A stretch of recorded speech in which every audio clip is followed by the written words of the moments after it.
gave me understanding. It's gave me an understanding because I've always been a sympathetic person, but I've never been empathetic. I've never been able to be like, with emotional things, yes, but with someone who's like have a physical condition, I'm over like, well, just get up and do it. Until I got to the point where I could not get up and do it and be like, okay, that's it. This is Jack. Jack got diagnosed with ulcerative colitis at age 22 in Plymouth. Originally, Jack got misdiagnosed, and it took 6 years for him to be told that he had IBD. On top of that, for too long, Jack was too embarrassed to share what hell he was living. And today, on the Colitis Unfiltered podcast, we're going to talk about how he went from someone who was so closed off to someone who's ready to open up and share his story with the world. My name is Frank Tabering, and Jack, welcome to the show. Thank you. I'm looking forward to being here. And I'm looking forward to talk IBD with you. And IBD always and obviously starts with symptoms and a diagnosis. And so I'd like to start with the beginning. Tell me how it initially came to your ulcerative colitis diagnosis. Because in the pre-interview we just had, you told me it was not that easy in the beginning, right? No, so I'd probably say the symptoms actually started when I was about 14, and I was quite an anxious teen. So the blood in the stool, it was only little bits noticeable, and I just tended to ignore it. And when I was 16, I had really sharp, bad pain. I was like, okay, I don't feel well. And I went to the hospital, went to doctors, and they ended up giving me a scan. Following the scan, they said, look, it's uncommon for people your age, but we think you have diverticular. It's uncommon in your age, but this. I don't think you need a colonoscopy. It will give you some beta blockers. They advised for it, which was completely wrong as well, which is blood thinners, and just kind of put me on this wrong treatment straight away from a guy who did an ultra scan and didn't want to investigate it further because he felt it wasn't needed. So I let that pass. That was in 2011 I had that. And it was about 2017, 2018, I started pressing it a little bit more, and had my first colonoscopy then, where they actually looked for it because I was experiencing more and more pain, and went through a lot more with it. And it's funny, as I got older and my diet differentiated, it started getting worse.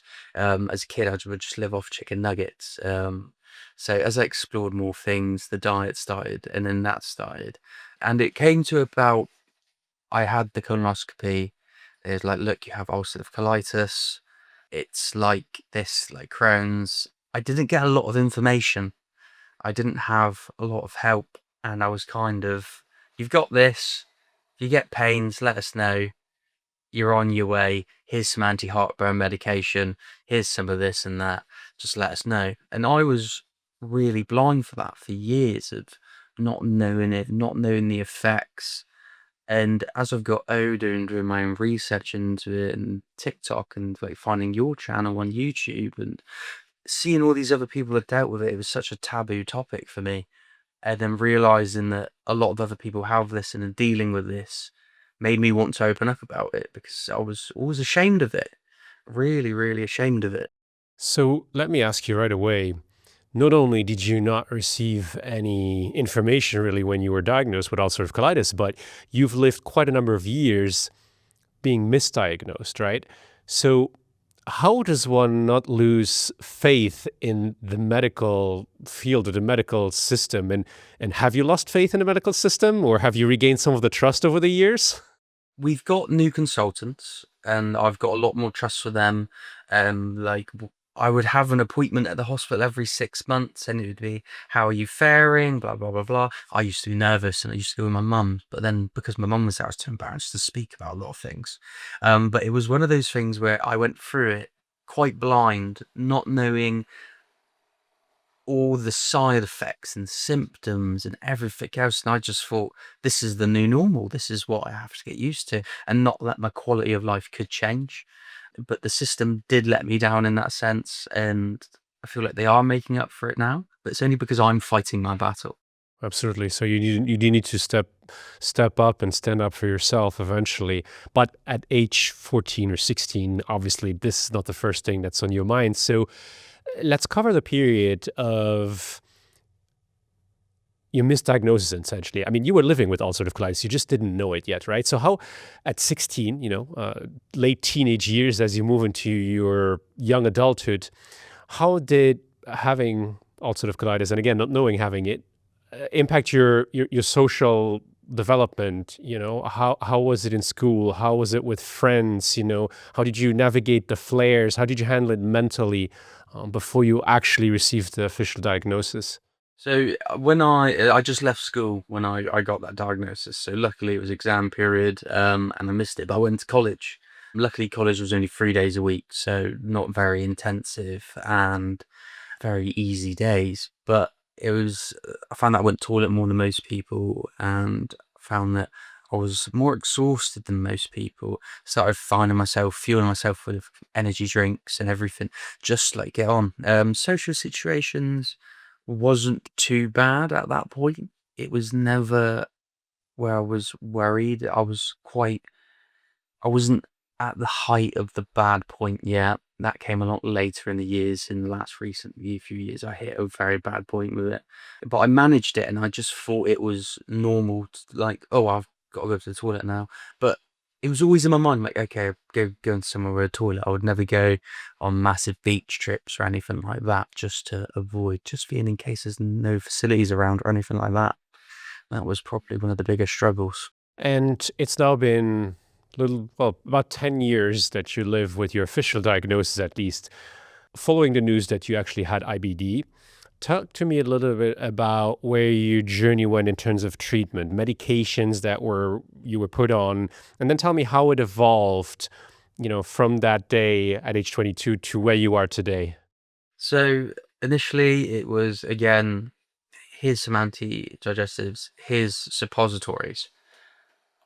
I, at that point, was quite a closed-minded person. I was young. I thought I was this lad. I'm not gonna put anything up there. I don't need to do any of that, and really just ignored it for years. And I'd have the flare-ups, and I'd go to work, and I'd sit in the pain. And the majority of the time, which I experienced the flare-ups after diagnosis, I was working in a call center. So I went for it with them. They allowed me extra toilet breaks because initially it was, oh, Jack, you were on the toilet too much. Oh, Jack, no, you're not on the phones enough. I'm like, what do you want me to do? But I felt too embarrassed really to just talk about it a lot. And that was embarrassment of being a young man who had this was the biggest problem of it all for me. I was ashamed to talk about it. And one of the biggest struggles is because I didn't want to take the suppositories, and they didn't want to explore any other medication. They didn't want to explore immunosuppressant. I didn't even know any medication existed. I had to look at myself in later years and be like, well, why am I on this? Why not on that? Why don't we try this? And so it was kind of just wreaking havoc for years, getting worse and worse and worse. But it really did come down to like little social things that did it for me. It was an embarrassment, and I didn't want to go to the doctors about it because of how people perceived it, and a few of my friends knew, my family members know. And I remember one fundamental piece that really upset me is and I really went into my shell after this, was we was out on a stag do in Hungary, and it was someone made a comment about it who knew about it to a load of people that I didn't really know, and that really hurt, and I got violent with that, and because the embarrassment of it and stuff like that, and I'd never dream of doing that today, but that really put me back from ever wanting to talk about it for a number of years. It probably took me about 4 years, 5 years to even admit I had it. I hid it. If I ever had a partner or anything like that, I would, like, in the early days, I'd never let them know. I'd like do put myself into a lot of pain just hiding it if I ever went on like a date or went out for, like, with new friends. Yeah, it was a hard one. And currently? Are you on any medication now that you've sort of grown, past this phase of embarrassment that you've opened up? And how are you feeling as well today? So, tired today. I've had a lot of time off the last 2 months, and I noticed that it's slightly worse than this week 'cause it was my first full week back at work, and I was like, okay, I need a nice chilled couple of days. But overall, I have went through a number of medications. I were taking prednisolone, that drug that not many people like. For me, they've never put it on me long term, and I'm terrible at taking tablets, which is another thing. So I will end up missing a day or two and be like, oh, I've got to take them. But it made me feel good when I was in a flare. They all put me on suppositories again recently, which in the last 2 months I've started taking. That improved. But last year they put me on metacaptopurin, I believe it's called. It's the the immunosuppressant, and that came with another world of problems. So yeah, that was not great. I've got my own opinion about that one. Oh, I got my opinion about that one. I was on it for years, and let me tell you, I mean, just catching a little cold and then sitting with a cough for about 2 months after, just trying to get rid of it. That was just like one of the minor symptoms that I had with 6MP. I am very glad I ditched that one. Yeah. Are you going then currently sort of still in and out of flares? Do you feel like you have your colitis a little bit more under control, or do you still feel that you don't have a grip on disease management at the moment? I think I'm coming out of, I would say I hadn't really had a break from it for about a year and a half. I think that's probably the longest flare I've had. That's the worst it's ever been. And that started, I'd say, probably last January. I went through a very stressful time, losing several family members in a short space of time. Really bad relationship with an ex-partner, and the stress just destroyed my body to the point where I was like bleeding consistently. I was not able to make it to the toilet, and that for me was really embarrassing. And as I explained earlier with my job, I drive to and from appointments, and when there's no toilet around and you can't get home in time, that happens, and that is what pressed me to go on the different medication and stuff like that.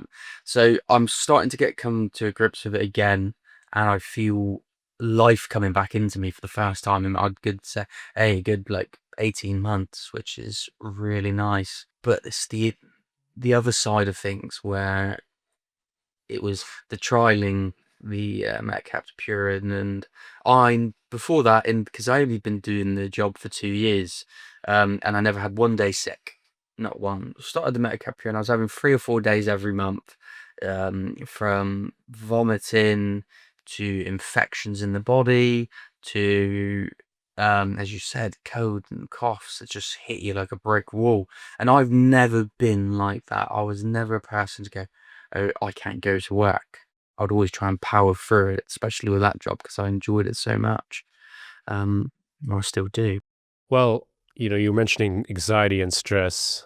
My colitis really broke out about 2 weeks after my then wife told me, I want a divorce. So that unleashed a tsunami of stress on me, and there you go, perfect formula for IBD to kind of wake up and wreak havoc on your life. So this is probably the best time during this episode to have a PSA.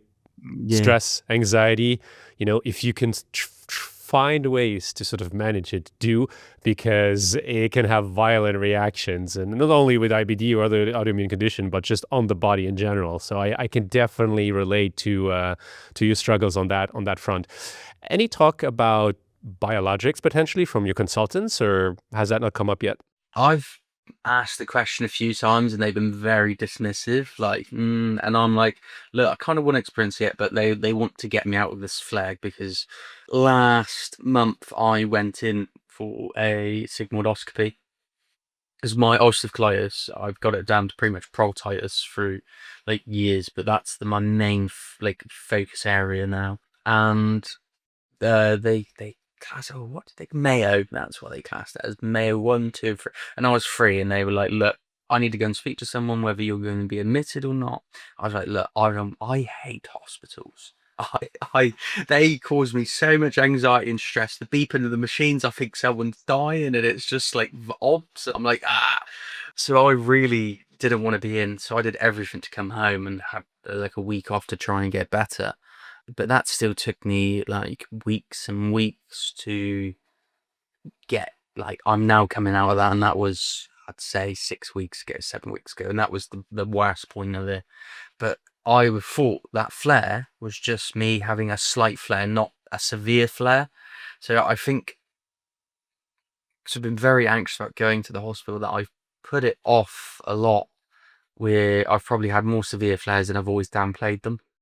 I guess it sounds like that in this case, you were probably not sick enough, right, to be qualified for a higher tier of medications, which in one way is very twisted. On the other hand, of course, I understand that doctors, and in my case, it was the same. You always want to try everything on the lower tiers and exhaust those options before you want to, make the jump to biologics. But I'd say if I was in your shoes, if this persists, this pain, and you keep flaring, try and bring it up at least again, and sort of maybe push it a little bit, because biologics do have the capability at least to pull you into long-term remission, and if you're not flaring terribly all the time.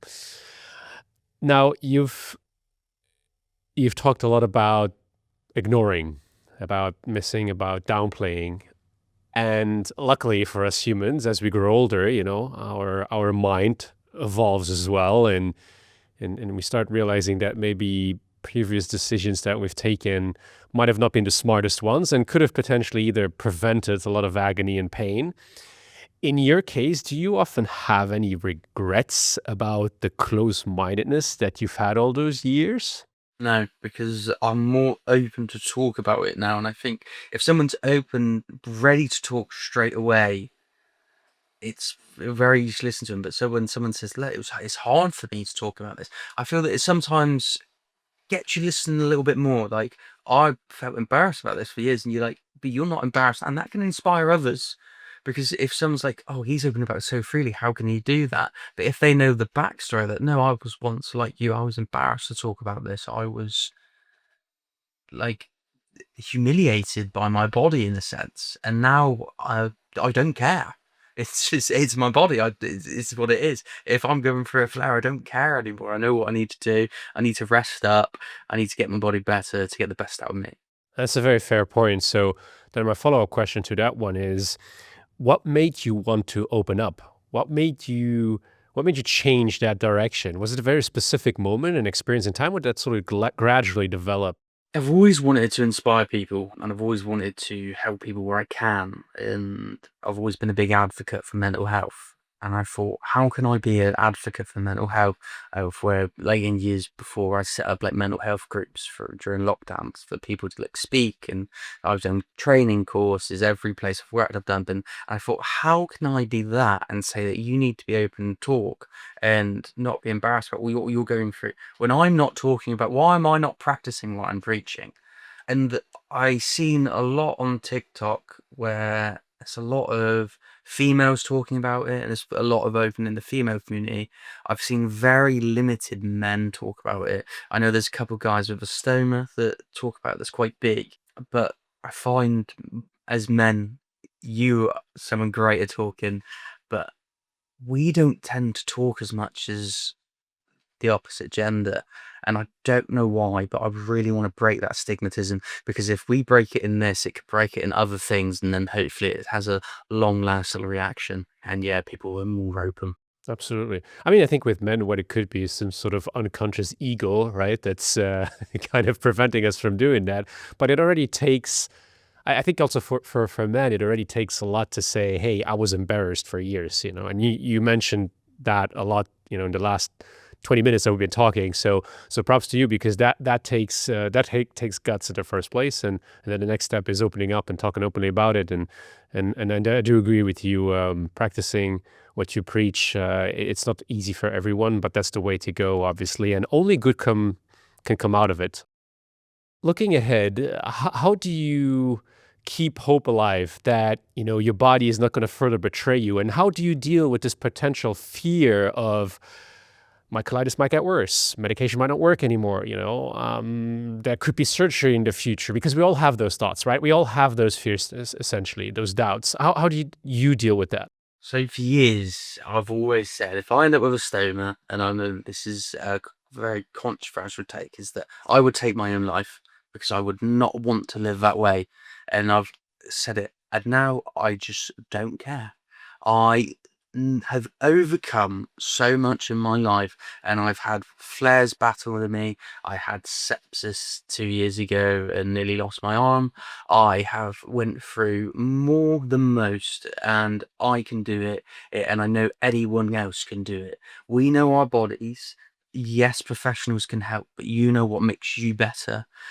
And it's about really knowing that if you're thinking up here, I'm going to beat this, you'll be more inclined to fight it. And I know when you're in bed and you're in pain and you don't want to get up and fight and you don't want to do it, that's okay. But you got to know that you're going to beat this deep down, because that's what's going to get you there. If I end up with a stoma in years to come, I end up with a stoma. I'll worry about it then. At the moment now, I'm enjoying life. I'm seeing everyone around me enjoying life, and I'm enjoying it with them, and I'm not letting it dictate. I just plan more. Oh, we're going to there? Okay, I know I can go toilet there, there, and there. Okay, they're going there. I can't do that today, but it doesn't mean that I'm not going to go and do this instead. You've really got to look at things like that and really not let it get you down. The last couple of months, it has got me down. I've cried, and I'm not a massive crier. And I just, of like every time after, I'm like, no, this is not beating me. So it's okay to cry about it, but know that you're gonna overcome it. And yeah, I think that's a good point to take from it, is that it's going to batter your mental health, but it's you versus you, and either way, you're going to win. So you got to take it as that it's going to be the good bit that's going to win, and not the bad.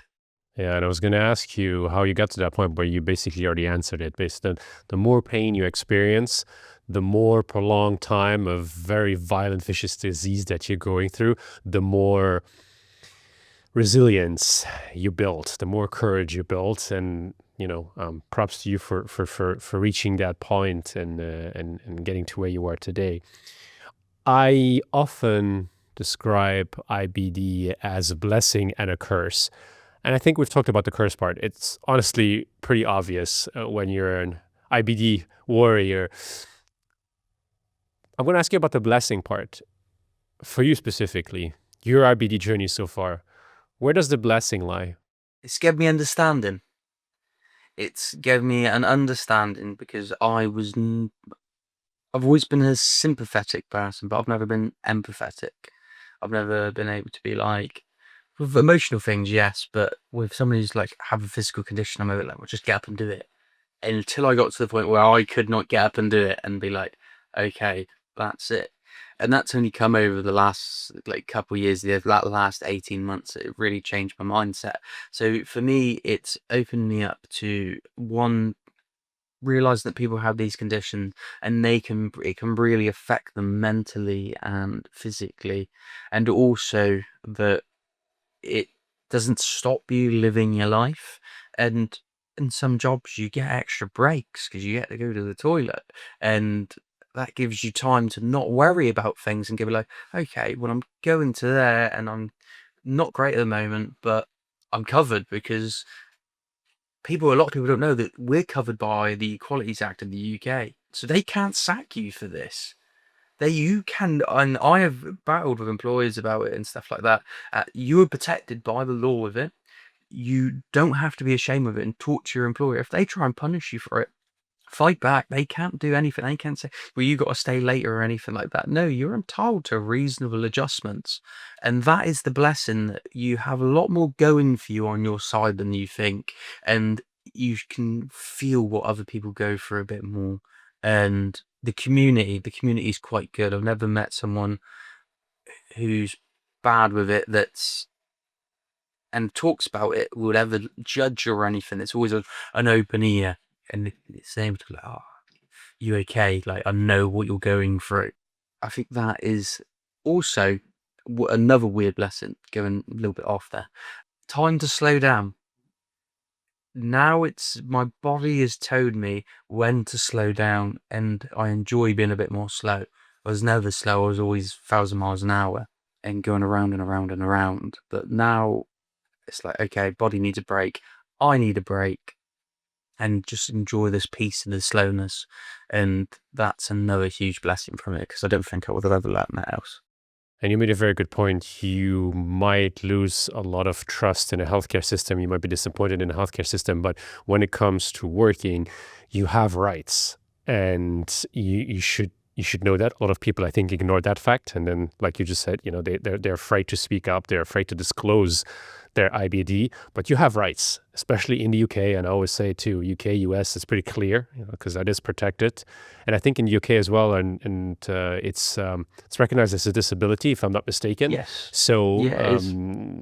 your employers, your workplace, they are required by law to accommodate certain aspects of your disease, and you're not asking for too much either, right? So very important for people to know. So you mentioned your body. You mentioned earlier that you're much more conscious now. When your body needs rest, you give it that rest. And frankly, with chronic illnesses, the body has the last say anyway, right? How did you reconnect with your body? How did you improve that sort of broken or damaged relationship that you've had with your body for a number of years? I think one thing that helped me was the gym. I started working out. I got quite fat. I was the other side of ulcerative colitis. A lot of people lose weight. I was putting on weight because everything was moving so fast through my body. I was eating and eating and eating and eating.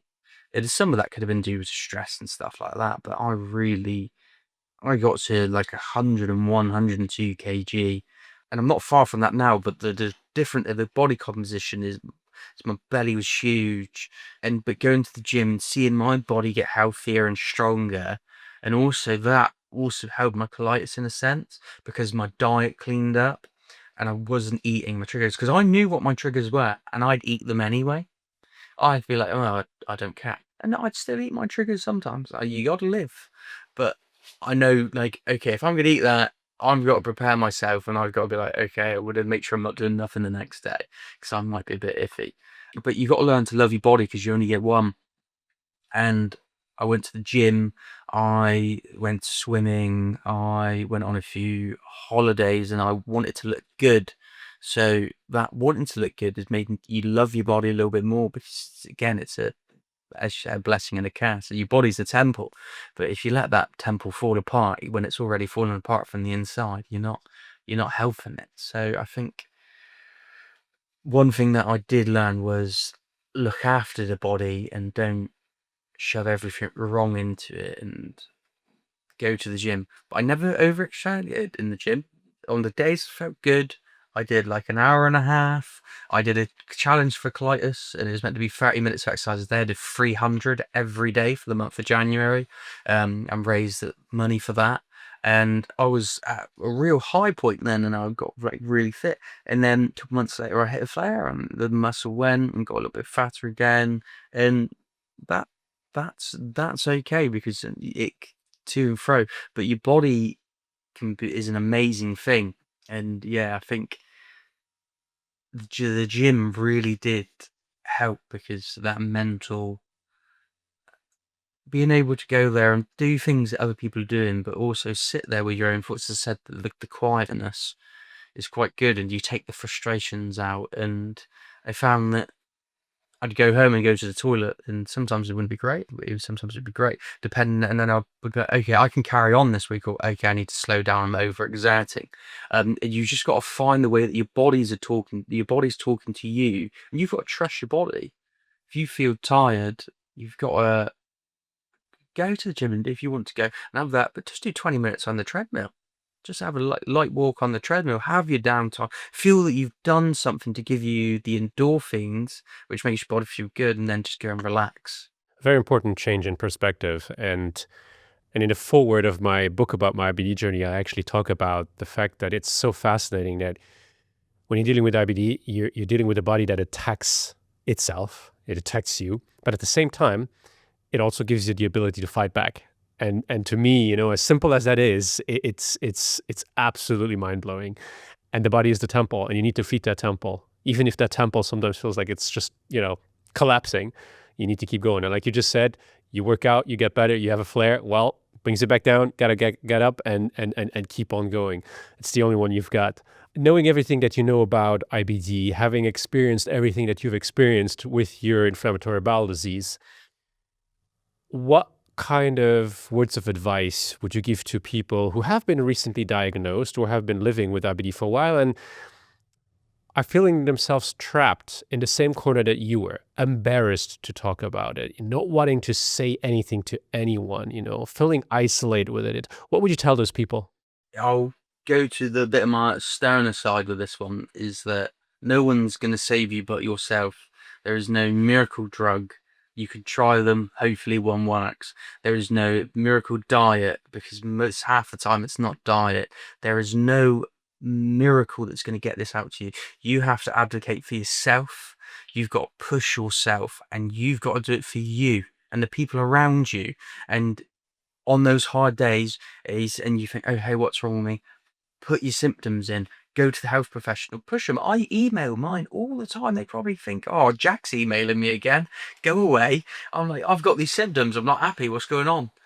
And I think you've really got to fight your corner. No one, as I said, no one's going to save you but yourself. And that's it. Hopefully you get something that puts it in remission. Hopefully you have a diet that puts you in remission. But other than that, it's only you versus you, in a sense, because it does touch your body, and you got to win. That's got to be you, and you can do that. And you've got to have the confidence. And even if you think you don't, just start by talking to your family about it. Just start by talking to small groups. Talk to, like, obviously if you have an employer and they need to know, talk to them, and then you'll find it easier to talk and talk and talk, and then think, well, I've got this wrong with me, but it's not wrong with you because it's you. And just really power through, fight for yourself, fight. If you're not getting a reply, I'm meant to have monthly appointments at the moment. I've had one this year. Every single one's cancelled, and as soon as they cancel it, I email them. You've got to push for yourself, and don't go think, oh, because you'll get lost in the system. There's millions of people in healthcare waiting to be seen, and we are a small segment of it, and we will fall through the cracks. And if you are not making noise, you will drown. If you're drowning, you fight those waves and you say, I'm here, and you battle and try and swim out, and they will meet you halfway. But if you just sit there and sink, you're not going to be saved. You've got to save yourself. You've got to fight. You've got to get there, and you've got to have every ounce of confidence in yourself that you will beat it and you will get better. Jack, if you could go back to that, I was going to say, 16-year-old who got misdiagnosed, but potentially even 14-year-old who started experiencing these symptoms and hid them, what would you tell yourself if you had the opportunity? That's a difficult one. Be brave. Be smart. You know you're right, and don't listen to other people making your choices for you. Also, be you. You know what's going on with it. Don't mask it behind this masculine thing of, I can't have this wrong with me, I'm a bloke. Be yourself. That's a massive thing through my whole life, is just be yourself. I got to tell you, Jack, now talking to you today, I find it hard imagining that you went through a long period of your life where you actually didn't talk about this at all, because you really went from somebody who was very closed off to somebody who now is really opening up about it. And that is just beautiful to see. And I know a lot of people that are watching this and are listening to this might not be at that stage yet, and that is absolutely okay. I always say that you are in control of your own story. And when you feel that day comes that you want to open up and share your story or part of that story, you make the rules, you dictate the pace.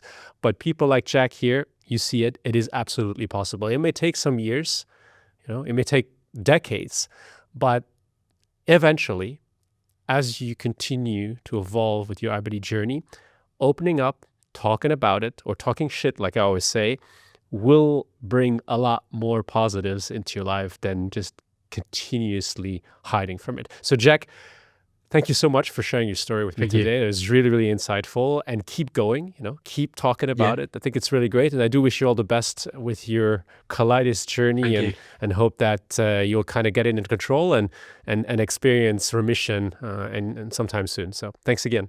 Who knows? I could be back on here in 12 months with another story and There another we go. wild 12 months. And I'll be ready. I'll love to hear it.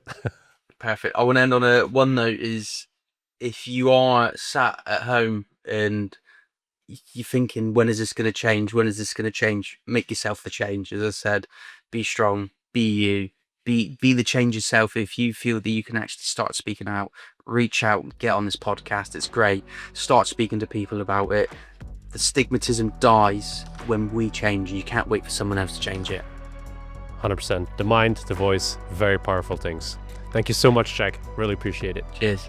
Thank you. That's it for today's episode of Colitis Unfiltered. I'm Frank Tabering, and if this hit home or hit your gut, do us a favor, subscribe to the show, and follow us at Colitis Unfiltered on YouTube, Substack, Instagram, Threads, TikTok, and Reddit. We'll see you soon for more inspiring stories from the bathroom floor.